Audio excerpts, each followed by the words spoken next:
Hello అండి, అందరికీ నమస్కారం. Welcome to my story Pushpavalli. మరి ఇంకెందుకు ఆలస్యం, పదండి కథలోకి వెళ్ళిపోదాం. అలా పుష్పవల్లి ఆవేశంతో ఊగిపోతూ, నా ఆదిత్య ఎందుకు చనిపోయాడో తెలుస్తుంది. నా ఆదిత్య కోసం, నా తీరని పగ కోసం మీ కుటుంబం బలి కావాల్సిందే అనేసరికి భయంతో వణికిపోతూ ఊపిరాడక ఇబ్బంది పడుతున్నాడు ప్రసాదు. కమల ఉన్న పలంగా ఏడుస్తూ పరుగు పరుగున ఇంటికి బయలుదేరింది. వస్తుంది, మీ ఆవిడ కూడా వస్తుంది.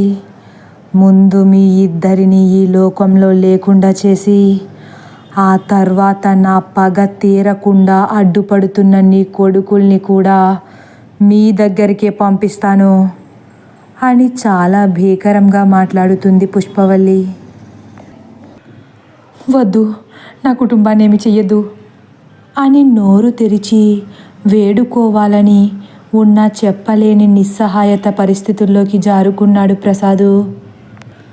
ఆ క్షణంలో అప్పటి వరకు పుష్పవల్లిపై ఉన్న మంచి అభిప్రాయం అంతా పోయి, తన కుటుంబాన్ని నాశనం చేయాలని చూస్తున్న పుష్పవల్లిపై పట్టరానంత అసహ్యం వేస్తుంది ప్రసాదుకు. ఇంతలో మృదులలో ఉన్న పుష్పవల్లి ఒక్క ఉదుటన నేలపై వాలుతుంది.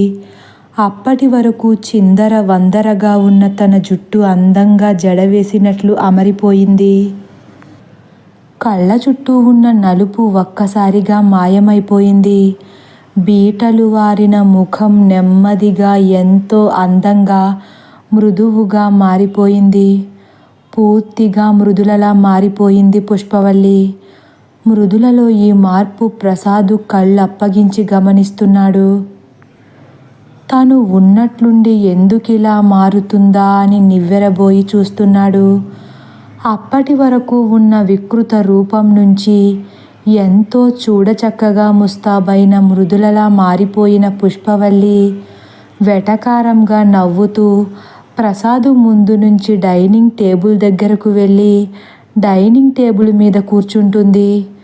కాళ్ళని ఊపుతూ చేతులని డైనింగ్ టేబుల్పై ఆనించి, మావయ్య, ఇప్పుడు అత్తయ్య వస్తారు. ఆవిడ వచ్చాక మీరిద్దరూ నా చేతిలో చస్తారు అని ఎంతో సంబరంగా చెబుతుంది. కమల ఇంచుమించు ఇంటి వరకు వచ్చేసింది. అమ్మా దుర్గమ్మ, ఆ పుష్పవల్లి మా ఆయన్ని ఏమీ చేయకుండా చూడు తల్లి. ఆ పుష్పవల్లి బారి నుండి నువ్వే మమ్మల్ని కాపాడాలి తల్లి అని వేగంగా ఆయాసపడుతూ అడుగులు వేస్తూ ఇంటికి నడుస్తుంది. అసలే గుండె చాలా వేగంగా కొట్టుకుంటుంది కమలకు. దానికి తోడు ఒళ్ళంతా చెమటలతో తడిసి ముద్దైపోయింది. అప్పుడే సరిగ్గా కమల ఫోన్కి అరవింద్ ఫోన్ చేస్తాడు. కమల కంగారుగా ఫోన్ ఎత్తేస్తుంది. హలో అమ్మా, ఎక్కడున్నావు? గుడిలోనే ఉన్నావా? ఆత్రంగా అడుగుతాడు అరవింద్. ఇంకెక్కడ గుడిరా, ఇంటికి వెళ్ళిపోతున్నాను. మీరు కూడా తొందరగా ఇంటికి రండి అంతే కంగారుగా చెప్తుంది కమల. ఇంటికా? గుడిలో ఉండమన్నానుగా కాసేపు చాలా విసుక్కుంటాడు అరవింద్. ఇంటి దగ్గర మృదుల నాన్నను చంపేస్తుంటే నేను గుడిలో ఉండి ఏం చేస్తాను? నాన్న చాలా భయపడిపోతూ ఫోన్ చేశారు. నాకు చాలా భయంగా ఉందిరా, నా గుండె ఆగిపోయేలా ఉంది. తొందరగా ఇంటికి వచ్చేయండి. నాన్న ఏ పరిస్థితుల్లో ఉన్నారో ఏంటో తలుచుకుంటేనే భయమేస్తుంది అని ఏడుస్తూ ఇంటి దగ్గరకంటూ వెళ్ళిపోతుంది. ఇంకా అరవింద్ మాట్లాడుతుండగానే ఫోన్ కట్ చేసేస్తుంది కమల. మృదుల నాన్నను చంపేస్తుందా అని అంటుండగానే కమల ఫోన్ కట్ చేసేయడంతో అరవింద్ భయం నింపుకున్న కళ్ళతో కిషోర్ వైపు చూస్తాడు. వదిన నాన్నను చంపేస్తుందా అంటాడు కిషోర్ కూడా ఆశ్చర్యంగా. వదిన కాదు, ఆ పుష్పవల్లి. పద, తొందరగా ఇంటికి వెళ్దాం, అమ్మ చాలా భయపడిపోతుంది అని అరవింద్ చాలా వేగంగా బండి దగ్గరకు పరిగెడతాడు. అరవింద్ వెనకే కిషోర్ కూడా అంతే వేగంగా పరిగెడతాడు. మెరుపు వేగంతో ఇంటికి బయలుదేరతారు ఇద్దరు. అప్పుడే కమల గట్టిగా గేటును ముందుకు తోసేసరికి పెద్ద శబ్దం వస్తుంది. లోపల ఉన్న ప్రసాదు బెదిరిపోతాడు. మృదుల చాలా సంతోషంగా తలుపు వైపే చూస్తుంది. కమల డోర్ దగ్గరికి వచ్చేలోపు ప్రసాదుని బలంగా చుట్టుకున్న ఆ చీర ఒక్కసారిగా విడిపోయి ఎక్కడి నుంచి వచ్చిందో అక్కడికే వెళ్ళిపోతుంది. దానికదే మడతపడి షెల్ఫ్లో అమరిపోతుంది. ఏవండి ఏవండి మృదులా అంటూ డోర్ని గట్టిగా కొడుతుంది కమల. ప్రసాదు గబుక్కున పైకి లేచి డోర్ తీయడానికి పరిగెట్టబోతాడు. మృదుల కళ్ళను పెద్దవి చేసి ప్రసాద్ వైపు భీకరంగా చూస్తుంది. ప్రసాద్ భయంతో ఉన్న చోటే ఆగిపోతాడు. ఇల్లంతా చిందర వందరగా పడి ఉన్న గాజు పెంకులన్నీ గాల్లో ఎగురుతూ మళ్ళీ టీవీలా మారిపోతుంది.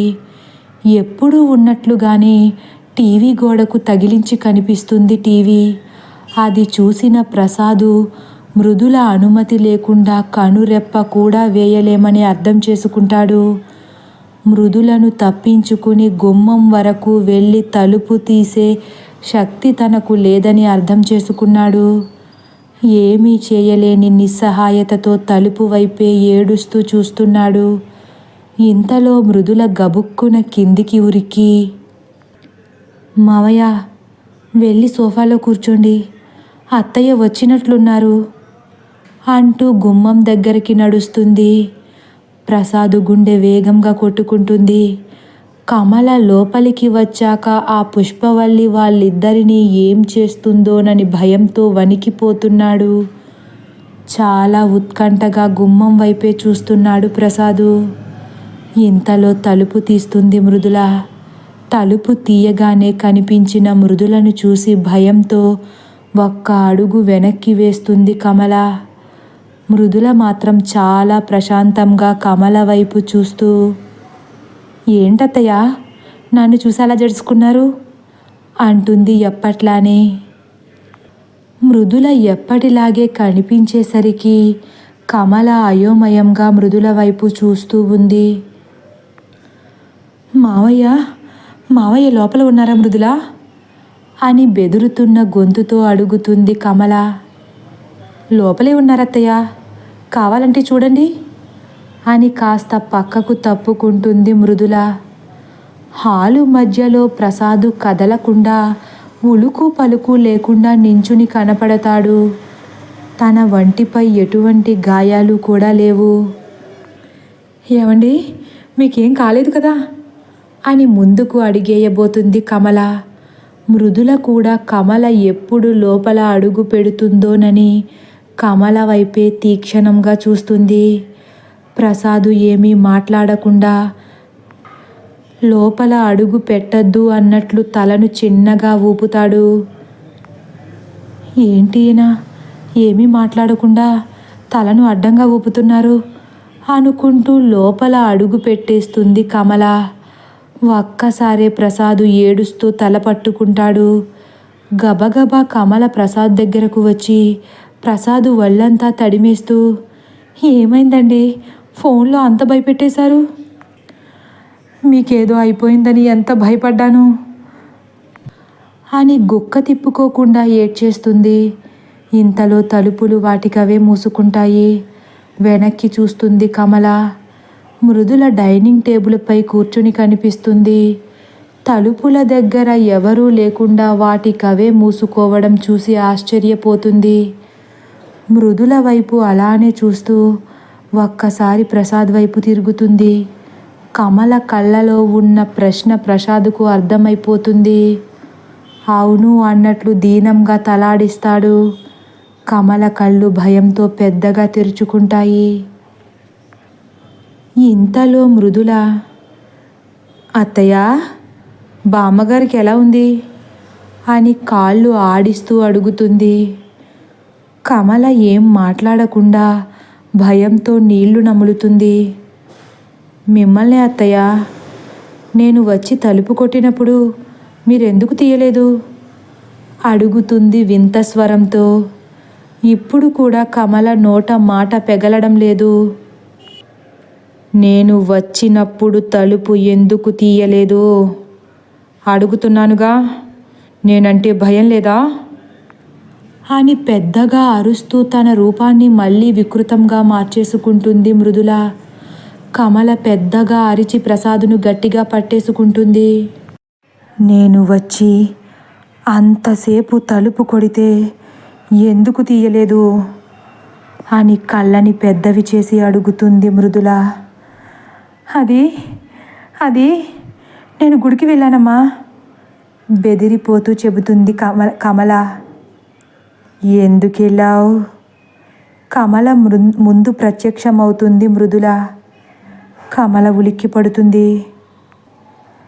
దుర్గత్త గుడిలో ఏదో పని ఉందని తోడు రమ్మంటే వెళ్ళాను అని అబద్ధం ఆడుతుంది కమల.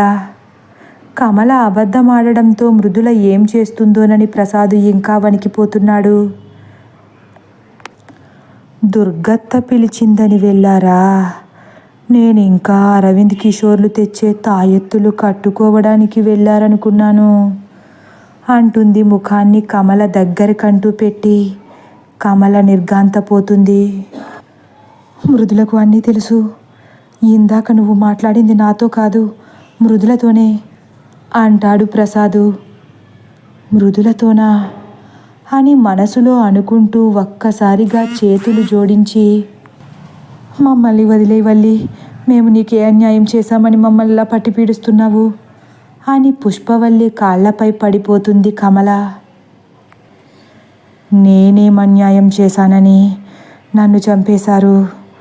నేనేం ద్రోహం చేశానని ముక్కు పచ్చలారని నా జీవితాన్ని నాశనం చేశారు అని కోపంతో ఊగిపోతూ కమల జుట్టు పట్టుకుని గట్టిగా పైకి లాగుతుంది. ఆ మమ్మల్ని వదిలేయి, నీకు దండం పెడతాను అని భయంతో కళ్ళు గట్టిగా మూసుకుంటుంది కమల. ఇంతలో అరవింద్ కిషోర్లు ఇంటికి వచ్చేస్తారు. బండి స్టాండ్ కూడా వేయకుండా అక్కడే పడేసి లోపలికి పరిగెడతారు ఇద్దరు. తలుపులేసేసున్నాయంట్రా అంటూ తలుపును గట్టిగా కొడుతున్నాడు కిషోర్. కమల జుట్టు పట్టుకుని ఉన్న మృదుల ఒక్కసారి తలుపు వైపు చూస్తుంది. కమల ప్రసాదులు కొడుకులు వచ్చారన్న ధైర్యంతో కాస్త ఊపిరి పీల్చుకుంటారు. వచ్చేశారు, మీ వాళ్ళు కూడా వచ్చేశారు. మీరు అందంగా ముస్తాబయ్యి ఆ సోఫాలో కూర్చోండి, సరేనా? నేను వెళ్ళి వాళ్ళను కూడా లోపలికి తీసుకువస్తాను అని చాలా మృదువుగా చెబుతుంది పుష్పవల్లి. కమల ప్రసాదులు ఒకరి చేతులు ఒకరు పట్టుకుని బెదిరిపోతూ సోఫా దగ్గరకు అడుగులు వేస్తున్నారు. గాల్లో ఎగురుతూ గుమ్మం దగ్గరకు వెళుతున్న పుష్పవల్లి ఆకారం తలుపు దగ్గరకు వెళ్ళేలోపు కొంచెం కొంచెంగా మృదులలా మారిపోయింది. తలుపు దగ్గర నుంచుని నెమ్మదిగా తలుపు తెరుస్తుంది. తదుపరి భాగం కోసం వేచి ఉండండి. ఒకవేళ నా కథ కానీ మీకు నచ్చినట్లయితే లైక్ చేసి సబ్స్క్రైబ్ చేయడం మర్చిపోకండి. Thank you for watching.